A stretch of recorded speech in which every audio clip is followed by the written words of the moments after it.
रामकृष्ण हरी मंडळी. चला, कसं मालदीवची संध्याकाळ आहे आणि जरा आराम झाला. आज शनिवार रविवार इथं सुट्टी नसती, पण माझं जवळपास काम संपलेलं आहे ऑफिसचं. समोरचं नजारा बघतो.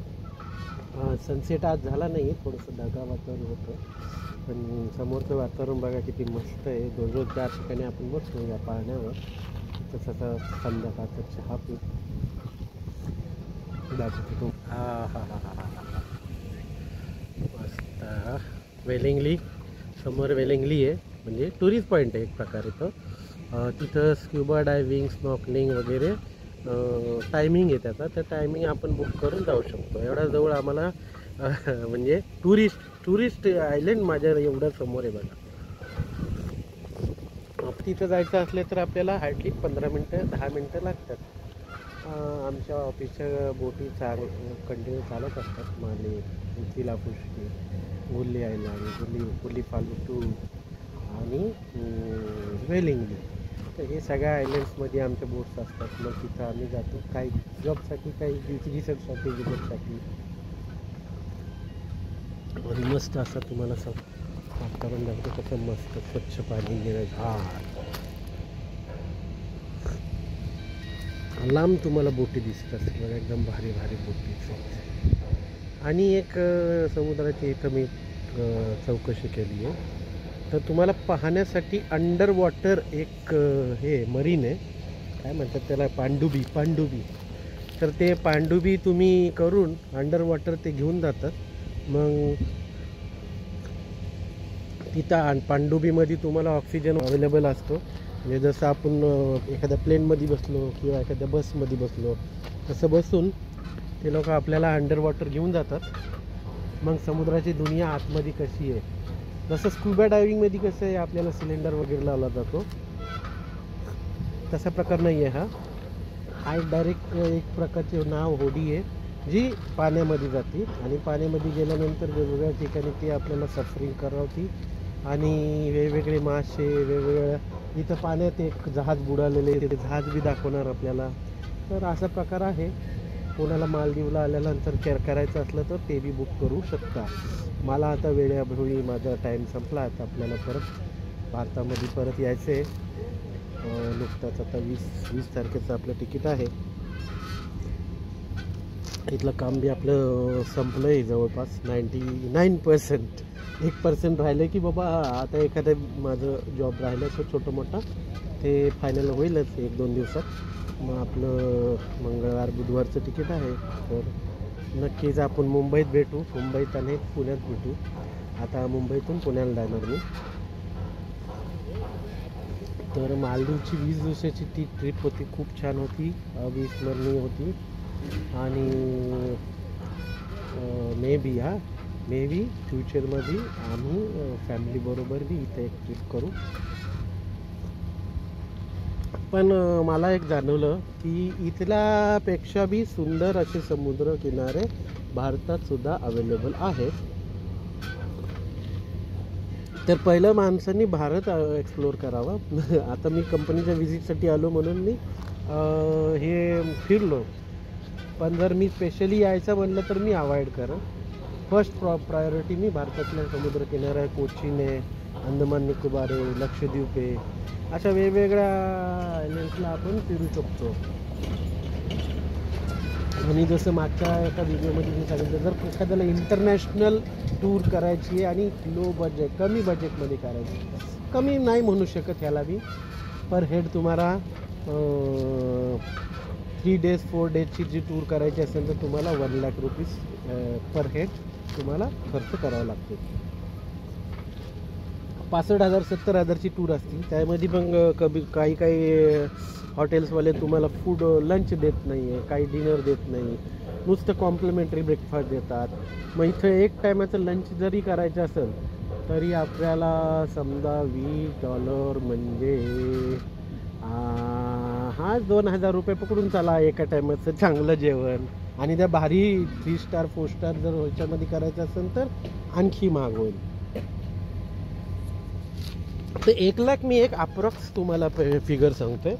मिनिमम सगळ्यात लो रेट. आणि मग हा इथून मग 2 लाख 3 लाख 4 लाख 5 लाख बी पर डे खर्च होईल असे रिसॉर्ट्स आहेत. तर तसे म्हणजे फॅसिलिटीज बी तिथं भेटतील तुम्हाला. ॲक्च्युली इथं येण्याचं मोस्टली आहे जे न्यू कपल्स आहेत त्यांनी यावं, जरा निवांत वेळ भेटणार. न्यू मॅरेज लाईफ जे आहेत मित्र मंडळी, तर त्यांच्यासाठी योग्य ठिकाण आहे. थोडंसं कॉस्टली असू द्या, पण हे अवेशमरेशन तुम्ही फिरू शकता. फिरण्याचं असले तर फिरू शकता. बाकी ठीकच आहे. मालदीव जास्त सिटीमध्ये मी चेक केलं, सिटीमध्ये तेवढं महाग नाही आहे. माले सिटीमध्ये जेवण समजा एक 100 रुपया, 500-700 बेस्ट जेवण इंडियन फूड भेटतं. आणि जसं आपण आयलंडला फिरायला जाऊ मग तिथं कॉस्ट वाढते तुम्हाला. तर मोस्टली मला तर नाही जरूरत पडली बाहेर कुठं खायची. मी आता आयलंडला गेलो होतो. माफुशी आयलंड एक खूप छान डेस्टिनेशन आहे. सुंदर असं छोटंसं गाव आहे. छोटंसं म्हणजे hardly 500 metre radius, square metre radius जर चेक केला त्याचा अराऊंड 500 मीटर ते 1000 पगोडा. 1 किलोमीटर समजा हे टोक तू ते टोक ते अख्खं गाव संपलं. माफुशी नावाचं आयलंड संपलं. मग त्याच्यामध्ये मोठमोठे कानी म्हणून हॉटेल आम्ही बुक केलं होतं. त्यानंतर तिथं ट्रिडॉन्ट आहे, आयकॉम आहे, असे वेगवेगळे 3 स्टार 4 स्टार सुविधा देणारे हॉटेल्स आहेत. तर आम्ही ज्या कानी हॉटेलमध्ये होतो ते सुद्धा एक प्रकारे 3 स्टार to 5 स्टार लेवलचं हॉटेल आहे. एकदम बीच फेसिंग. तर छान असं हॉटेल होतं. तुम्ही बी तिथं राहू शकता. जेवणाची सोय उत्तम होती. त्यानंतर आम्ही सेपरेट चेंज करायचं म्हणून रात्रीचं डिनर आम्ही ट्रिडॉन्ट हॉटेल आहे, त्याचं बफे डिनर होतं. खूप छान होतं. पण अजून एक विशेषतः मला इथं सांगावं वाटतं की इथं नॉनव्हेज बरोबर नाही. Not good quality. फिशेससाठी थोडंसं ठीक आहे, पण चिकन मटन हा प्रकार एकदम गुजरा आहे. म्हणजे ते खायचं म्हणजे वेस्ट ऑफ आवर टेस्ट. आपल्या तोंडाची टेस्ट, कारण इंडियामध्ये आपल्याला फ्रेश भेटतं आणि मालदीवमध्ये जिवंत असं मुश्किल भेटणं. सगळं फ्रोझन फूड आहे. इथं टुना फिशचे बारे में मी तुम्हाला सांगतो. टुना फिश असा एक मोठा साईजचा फिश असतो जे की म्हणजे ज्याचे पीस होतात त्याच्यात बोनलेस म्हणायला लागत त्याला. तर टुना फिशसाठी प्रसिद्ध आहे. त्यानंतर लॉबस्टर स्वच्छ भेटतं, चांगले भेटतात इथं. लॉबस्टर जे इंडियामध्ये 5-5, 10-10 हजार रुपयाला डिश असते त्याचप्रमाणे इथं बी किमती आहेत त्याच्या. पण लॉबस्टर भेटून जातं इथं. सहसा करून जास्त हॉटेल्समध्ये लॉबस्टर ही डिश बी भेटते.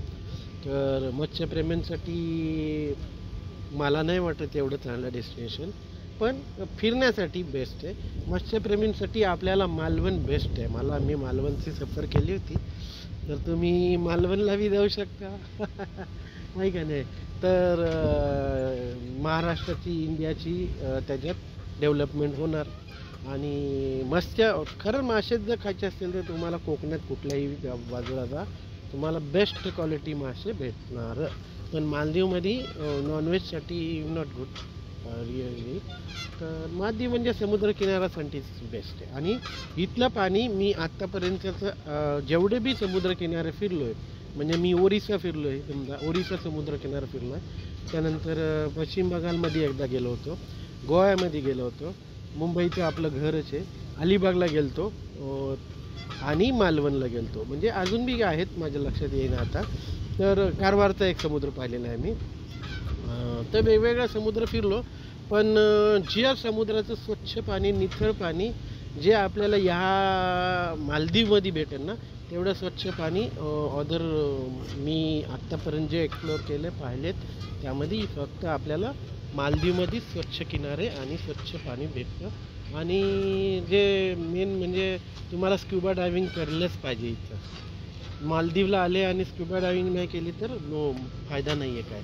मग तेच स्वच्छ पाण्याचा फायदा आहे की जे समुद्राखालची जी आपल्याला सृष्टी बघायला भेटते ती तुम्हाला स्क्युबा डायव्हिंग करून बघायला भेटेल. या स्नॉकलिंग असं विशेषतः आहे. ती स्नॉकलिंगमध्ये आपण वरच्यावर राहतो, फक्त आपलं तोंड पाण्यात ठेवायचं आणि समुद्राचे निसर्गाचा आनंद घ्यायचा. तर कशी वाटली तुम्हाला माहिती सांगा मला नक्कीच. आणि आपलं चॅनल आहे @निलेश सोडळ. चॅनलला सबस्क्राईब करा आणि शेअर करा. कोणाला आवडलं तर कमेंट्स करा. अजून काही माहिती पाहिजे असेल तर मी आहे थोडे दिवस, तर मी नक्कीच त्याच्याविषयी तुम्हाला सांगाल. आणि बुकिंग कसं करायचं, काय करायचं, कुठं करायचं, यात ॲडव्हर्टाईज काही नाही आहे, माझं काही कमिशन नाही आहे. तर तुम्हाला इंटरेस्ट असेल तर आणखी माहिती सांगेन मी इथल्या करन्सीविषयी, इथल्या खर्चाविषयी, बाकी विसाची विषयी. इमुगा म्हणून एक वेबसाईट आहे, हे इमुगा म्हणून जे विसासाठी असते प्रोसेस, त्यामध्ये काही नाही, आपली पर्सनल डिटेल भरायची, एक फोटो चिपकवायचा. तर ते मी त्याची लिंक्स नंतर पाठवून तुम्हाला या व्हिडिओच्या खाली पाठवू शकतो. तर ते इमुगा केल्यानंतर तुम्हाला विजाला जास्त टेन्शन येत नाही आहे. कशी वाटली माहिती सांगा, नक्की सांगा. लाईक करा, शेअर करा, सबस्क्राईब करा. जय महाराष्ट्र @निलेश सोडळ. जय हिंद, जय महाराष्ट्र. बाय.